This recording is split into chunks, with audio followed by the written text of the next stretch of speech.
بسم الله الرحمن الرحيم فاسألوا أهل الذكر إن كنتم لا تعلمون الحمد لله رب العالمين وصلى الله على نبينا محمد وعلى آله وصحبه أجمعين والتابعين لهم بإحسان إلى يوم الدين أما بعد অত্র গ্রুপের সকল সম্মানিত সদস্যবৃন্দ, মোহতারাম অ্যাডমিন সাহেবগণ,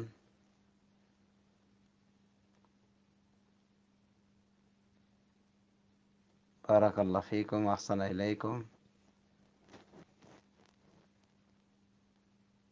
আপনাদের সবাইকে স্বাগত শুভেচ্ছা জানাচ্ছি। আহলান ওয়া সাহলান ওয়া মারহাবান বিকুম ফি হাযিল মাজমুআতি তাইয়্যিবা।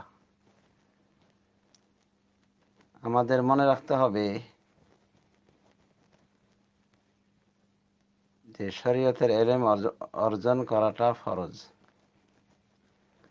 আর শরীয়তের ইলম বলতে কোরআন সুন্নাহ ভিত্তিক ইলম, সেটাই উদ্দেশ্য। তো কোরআন সুন্নাহর ইলম অর্জন করা ফরজ।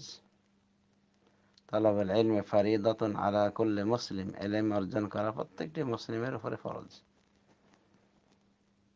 আর ফরজ তারক করলে গুনাহগার হওয়া লাগে, এটা আমরা জানি।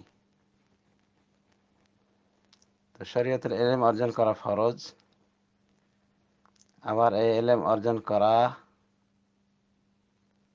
জান্নাতের পথে হাঁটার নামান্তর। রাসূলুল্লাহ সাল্লাল্লাহু আলাইহি ওয়াসাল্লাম বলেন, মান সালাকা তারিকান ইয়ালতামিসু ফীহি ইলমান সাহালাল্লাহু লাহু বিহি তারিকান ইলাল জান্নাহ। যে ব্যক্তি কোনো পথে পরিচিত হয় ইলম অন্বেষণের জন্য, আল্লাহ তার বিনিময়ে জান্নাতের পথকে সহজ করে দেন। সুতরাং শরীয়তের ইলম অর্জন করা ফরজ। আর এই ফরজ আদায় করলে জান্নাতে যাওয়ার কাজ এগিয়ে নেওয়া হয়।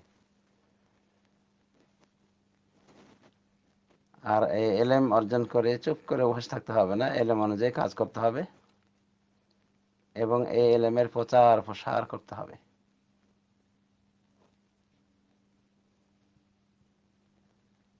সবকিছুর যাকাত রয়েছে, আর ইলমের যাকাত হলো সেটার বিস্তার করা, সেটা প্রচার করা, প্রসার করা। নিজে আমল করার পরে পরে ওটা প্রচার করতে হবে। তা আশা করি অত্র গ্রুপের সকলে এই বিষয়ে সোচ্চার থাকবেন যে শরীয়তের জ্ঞান হিসেবে যা আহরণ করবেন সেটাকে নিজের জীবনে বাস্তবায়িত করবেন, নিজ পরিবারে বাস্তবায়িত করবেন এবং অন্যান্যদের ক্ষেত্রেও পৌঁছায় দেওয়ার চেষ্টা করবেন শরীয়তের ইলম। জ্ঞান অর্জন করা ফরজ শরীয়তের, এবং এই জ্ঞান অর্জন করাটা জান্নাতের পথ আমরা তো জানতে পারলাম। আর জ্ঞান অর্জনের বিভিন্ন মাধ্যম রয়েছে। শরিয়ার জ্ঞান, শরিয়া ভিত্তিক জ্ঞান অর্জনের বিভিন্ন পন্থা রয়েছে। তার ভিতরে এটিও একটি পন্থা যে যেটা জানা নেই সে বিষয়ে অভিজ্ঞ আলেম থেকে জেনে নেওয়া। আল্লাহ রাব্বুল আলামিন তাই বলছেন, ফাসআলু আহলা যিকরি ইন কুনতুম লা তা'লামুন। তোমরা আহলু যিকিরকে, অর্থাৎ কোরআন সুন্নাহের অভিজ্ঞ ব্যক্তিদেরকে জিজ্ঞাসা করো যদি না জানো। তাহলে অজানা বিষয়ে জানার তরিকা হলো, যা আল্লাহ শিখেছেন সেটা হলো যারা জাননেওয়ালা তাদেরকে জিজ্ঞাসা করতে হবে। আর যদি এমন হয় যে কোনো ব্যক্তি জানলো না, জানার চেষ্টা করলো না, সে অনুযায়ী আমলও সম্ভব তার হবে না, স্বাভাবিক। বরং আমল হবে মূর্খতার সাথে। এই জাতীয় ব্যক্তির দায়মুক্ত হতে পারবে না। যেমন দায়মুক্ত হওয়া যাবে না যাকে তাকে জিজ্ঞাসা করে নেওয়ার মাধ্যমে, বরং ভালো অভিজ্ঞ ব্যক্তিকে জিজ্ঞাসা করতে হবে।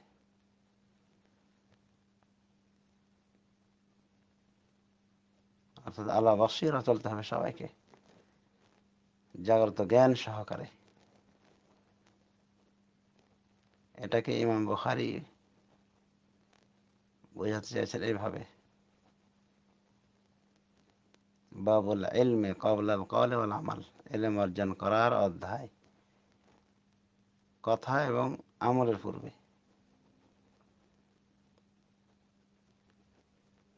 এরপরে তিনি নিয়ে এসেছেন কোরআনের আয়াত, ফাআলাম আন্নাহু লা ইলাহা ইল্লাল্লাহ, তুমি জেনে নাও যে আল্লাহ ছাড়া প্রকৃত কোনো উপাস্য নেই। আল্লাহ এখানে জানতে বলেছেন, বলা এবং আমল করার পূর্বে। সুতরাং আগে জানতে হবে, তাও সঠিকভাবে, এরপরে মানতে হবে, এরপর প্রচার করতে হবে। যদি আমরা এই কাজগুলি করি তাহলে আমাদের এই জ্ঞান আহরণ যথার্থ হবে ইনশাআল্লাহ। আল্লাহ রাব্বুল আলামিনের কাছে দোয়া করি তিনি যেন আমাদেরকে তৌফিক দান করেন কোরআন সুন্নাহ মোতাবেক আমল করার এবং কোরআন সুন্নাহ ভিত্তিক জ্ঞানের প্রচার প্রসার করার তৌফিক দান করুন। আমিন। ওয়া সাল্লাল্লাহু আলা নবিয়িনা মুহাম্মদ ওয়া আলা আলিহি ওয়া সাহবিহি আজমাইন। আসসালামু আলাইকুম ওয়া রাহমাতুল্লাহি ওয়া বারাকাতুহু।